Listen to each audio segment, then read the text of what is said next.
Bonjour à tous et bienvenue sur Event News TV. Dans quelques jours, les Ivoiriens iront à une élection présidentielle le 25 octobre prochain pour être exact sur la date.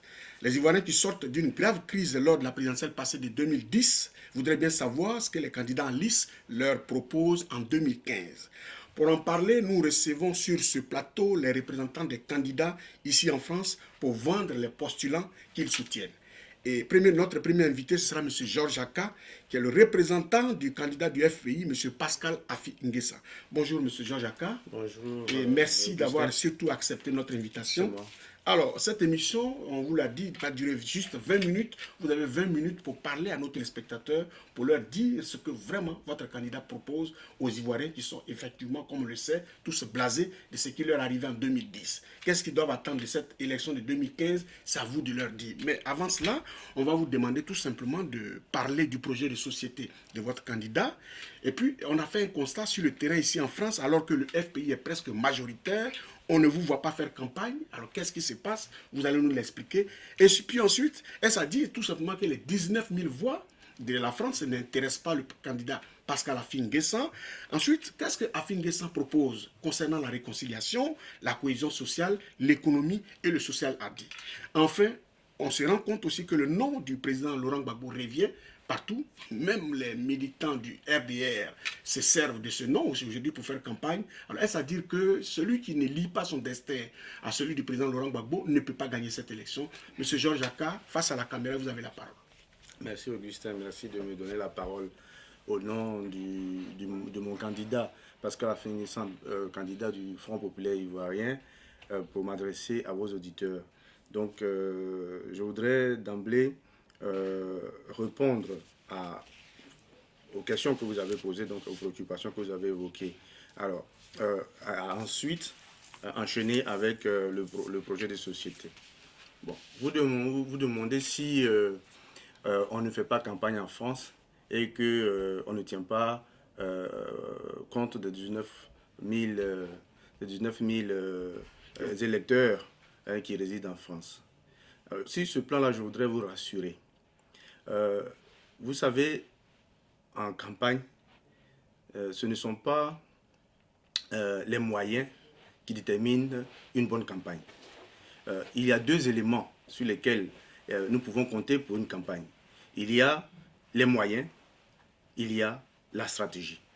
Vous pouvez avoir beaucoup de moyens avec une mauvaise stratégie et perdre une élection présidentielle ou une élection législative. Vous pouvez avoir aussi peu de moyens et avoir une très bonne stratégie sur le terrain et gagner des élections. Il se trouve que cette année 2015, notre candidat qui sort de prison a subi toutes sortes d'humiliations et a vu ses comptes gelés. La plupart de nos cadres du FPI subissent le même sort. Le parti n'a pas de moyens, les militants non plus. Donc, vous comprenez qu'il est difficile pour nous de financer la campagne au même titre que la campagne de 2010. N'oubliez pas qu'en 2010, nous étions au pouvoir et nous avions des cadres qui avaient exercé de hautes fonctions dans l'administration. Donc à partir de cet instant, on pouvait financer en toute tranquillité la campagne présidentielle du président Gbagbo. Nous sommes en 2015 et pour tout ce que j'ai eu à dire précédemment, il est difficile de financer la campagne du candidat Afi. D'ailleurs, vous avez dû observer qu'il y a eu une opération « Je donne » au candidat Afi Nguessa. Ceci pour dire qu'il a besoin de votre soutien, il a besoin que chacun contribue à cette campagne-là. Par ailleurs, aux États-Unis, nous avons observé que pour Barack Obama, il a fait une campagne pratiquement financée par les internautes, par les Américains eux-mêmes.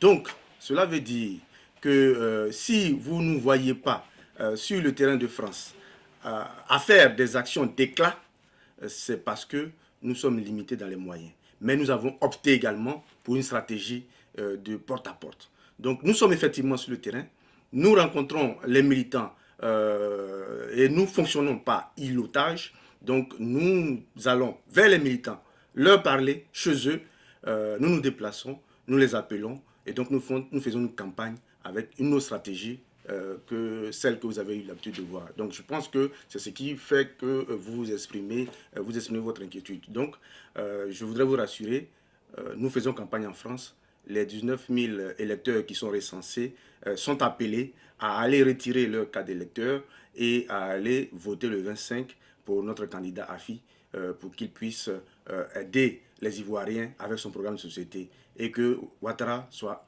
un mauvais souvenir pour les Ivoiriens. Concernant la réconciliation, la cohésion sociale et l'économie hardie, notre candidat, Pascal Affi-N'Guessan, est un homme d'État. C'est un homme qui a servi en tant que Premier ministre et le premier Premier ministre du président Laurent Gbagbo et qui a, sous sa gouvernance, mis en place le budget sécurisé. Donc vous savez que sous son mandat, la Côte d'Ivoire est revenue au devant de la scène internationale et a eu à renouer avec les institutions financières. Donc c'est quelqu'un qui connaît les arcades du pouvoir, qui connaît les affaires de l'État.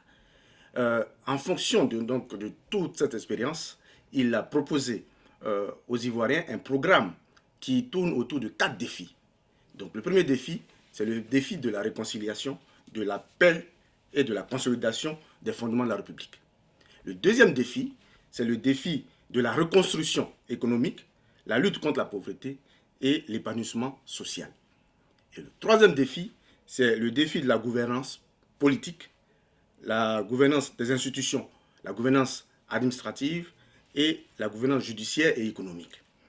Et le dernier défi, c'est le défi du repositionnement stratégique de la Côte d'Ivoire au niveau international. Donc, tous ces défis-là se regroupent dans 15 engagements. Ces engagements, je ne vais pas les évoquer individuellement ici dans la mesure où nous avons un temps limité, mais je voudrais dire ceci.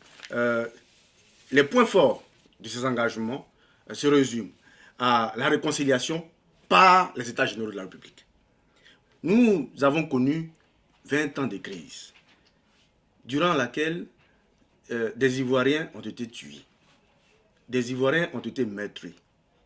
Il y a eu le drame apporté par Dramane Ouattara. Les Ivoiriens attendaient de lui, quand il est arrivé au pouvoir grâce aux bombes de Nicolas Sarkozy, qu'il allait au moins réconcilier les Ivoiriens. Nous attendions qu'il permette aux Ivoiriens d'oublier ce qui s'est passé et de vivre en frères. Malheureusement, nous constatons que après 4 ans de gouvernance, les Ivoiriens se regardent toujours en chaîne de faïence. Nous n'arrivons pas à nous écouter, nous n'arrivons pas à nous entendre. Nous avons besoin de réconciliation. Donc nous, au FPI, si vous nous donnez le pouvoir, la première action que nous allons mener, c'est de réconcilier véritablement les Ivoiriens. La réconciliation vraie, par les États généraux.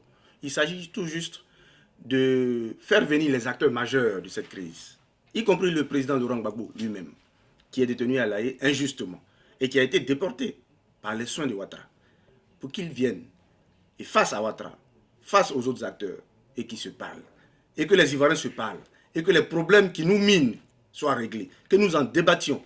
La question de la Constitution, de l'article 35. Aujourd'hui, c'est Ouattara, mais demain, ce sera qui? Nous avons nos enfants, qui ne sont pas Ivoiriens de père et de mère eux-mêmes d'origine. Ils vont vouloir apporter leur contribution au développement de notre pays. Mais ceux-là, l'article 35 est une frustration pour ces personnes. Il faut bien discuter de ce point. Il y a la question des fonciers, il y a la question de l'emploi, il y a la question de la cohésion sociale même. Toutes ces questions doivent être débattues. Mais sur la base de l'expérience que nous avons connue du Forum national de la réconciliation de 2001. Cette fois-ci, il s'agit d'états généraux. Donc, de faire un bilan et un diagnostic complet de l'état de Côte d'Ivoire, refonder nos tests, faire une refondation constitutionnelle et institutionnelle, voir si nos institutions peuvent être refondées pour permettre un équilibre de pouvoir. Parce que nous constatons que le président aujourd'hui de la République est un super président qui impose sa loi à tout le monde. Il faut une Assemblée nationale forte pour équilibrer le pouvoir. Donc s'il s'agit de refonder la loi instituant l'Assemblée nationale pour permettre à l'Assemblée d'avoir plus de pouvoir, on va le faire. Donc ça fait partie du programme. Ensuite, nous avons l'offensive diplomatique qui consiste à repositionner la Côte d'Ivoire. Pendant longtemps, nous avons été attaqués, je crois en 2002, et nous avons été faits bourreaux, alors que c'est nous qui avions subi l'attaque de la rébellion. Notre image est écorchée à l'international. On nous présente comme des belliqueux, des violents. La Côte d'Ivoire elle-même est en crise. Et partout où vous passez, l'image de l'Ivoirien n'est plus celle qu'on a connue. Il s'agit donc d'apaiser tous les Ivoiriens et de redorer le blason de la Côte d'Ivoire. De donner une nouvelle image d'une Côte d'Ivoire de paix, une Côte d'Ivoire de stabilité, une Côte d'Ivoire de progrès. Et donc, la diplomatie est un pan essentiel du programme de notre candidat. Ensuite, nous avons la réforme institutionnelle et constitutionnelle, comme j'ai dit tantôt.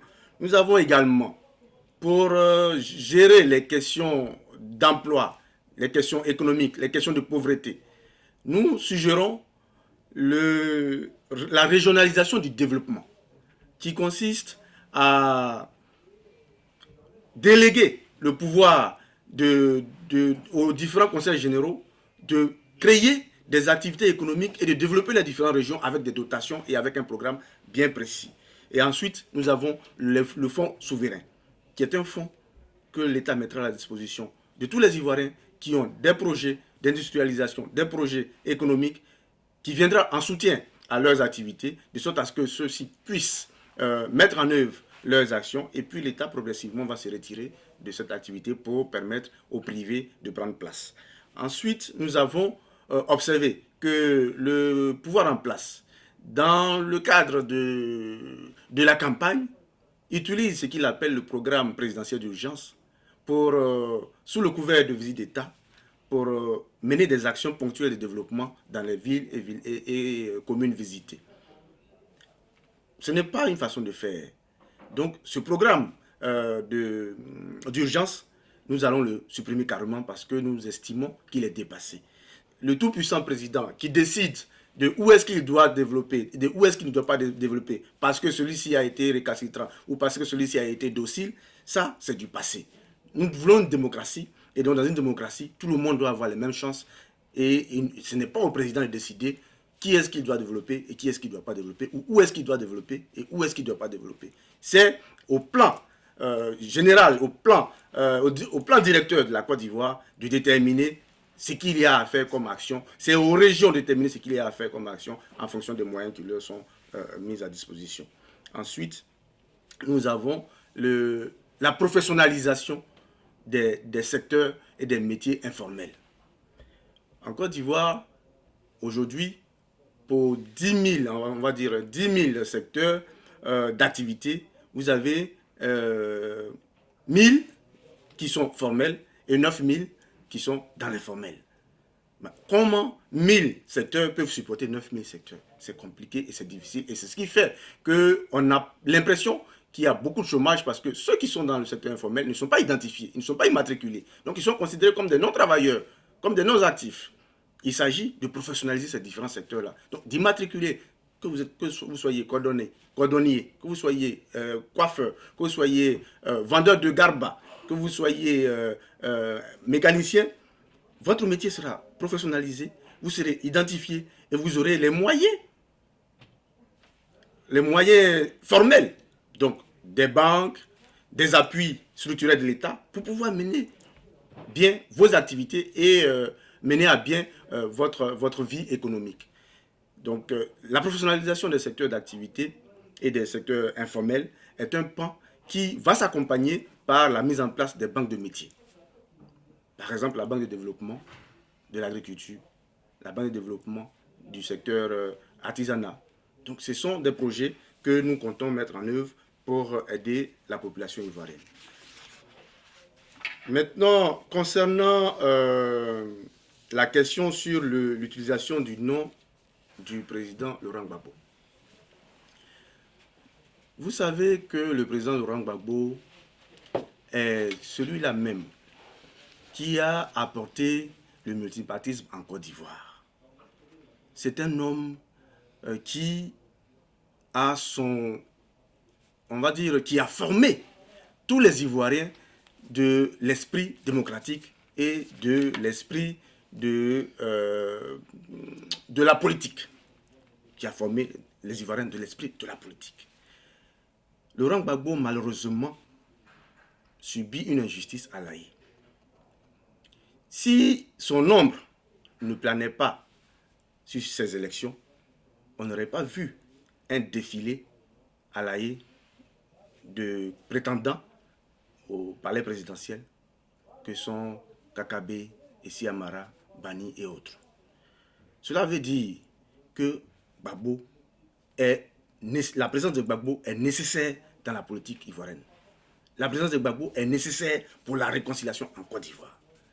Donc, si nous parlons du président Laurent Gbagbo et que son nom réapparaît régulièrement durant la campagne, c'est parce que justement, nous sommes soucieux de la réconciliation. Et comme la réconciliation en Côte d'Ivoire ne peut pas se faire sans Laurent Gbagbo, alors il est tout à fait normal que son nom apparaisse dans les débats. Mais si Laurent Gbagbo lui-même n'était pas un homme, un symbole pour les Ivoiriens, personne n'aurait parlé de lui. Donc il faut le reconnaître. C'est un homme grand. C'est un homme humble. C'est un homme qui a pardonné de toutes les souffrances que les rebelles lui ont fait subir. Malheureusement, c'est lui qui aujourd'hui vit l'injustice. Donc c'est tout à fait normal que nous, qui sommes du FPI, et qui est lui-même créateur du FPI, utilisons ce nom-là pour dire à nos militants que nous n'allons pas laisser notre père, nous n'allons pas laisser le père de la démocratie, nous n'allons pas laisser le père du FPI en prison et gouverner la Côte d'Ivoire. Ce n'est pas possible. Donc, la première action que nous allons mener, c'est d'abord réparer ces injustices-là, si nous sommes au pouvoir. C'est de libérer nos camarades prisonniers. Parce que vous ne pouvez pas comprendre que des cadres, des ministres sont en prison et puis on veut faire croire qu'on peut vivre en paix, que la Côte d'Ivoire peut vivre sans eux. Donc il faut libérer les prisonniers politiques, il faut faire revenir les exilés et donc il faut se réconcilier. Et se réconcilier, c'est faire appel à la CPI, utiliser tous les moyens pour que le président Laurent Gbagbo revienne en Côte d'Ivoire et pour que les Ivoiriens puissent s'écouter, se parler et se comprendre et vivre ensemble. Voilà en gros ce que je voulais dire. Mais pour mon mot de fin, depuis 2011, la Côte d'Ivoire connaît une crise. Les gouvernants actuels nous ont habitués à des slogans et à des pratiques de mauvaise gouvernance. On parle de rattrapage. On parle d'argent qui ne circule pas mais qui travaille, alors que le chômage est galopant. Alors que le panier de la ménagère est pratiquement vide. Donc nous vous demandons qu'il faut nous aider à mettre fin à ce drame en votant massivement notre candidat le 25 octobre 2015 dans les urnes. Il faut voter sanction. Il faut sanctionner Ouattara pour qu'il puisse partir. Il faut que la Côte d'Ivoire puisse se débarrasser de cette gouvernance ethnique, religieuse, pour que les Ivoiriens puissent travailler et vivre en paix. Et donc, pour cela, nous comptons sur vous pour voter notre candidat, Pascal Affi-N'Guessan. Je vous remercie. Merci. Merci, M. Georges Aka. Merci d'être passé sur notre plateau. Merci surtout d'avoir vendu aux Ivoiriens qui vous regardent votre candidat, le candidat du FPI, M. Pascal Affi-N'Guessan. À bientôt.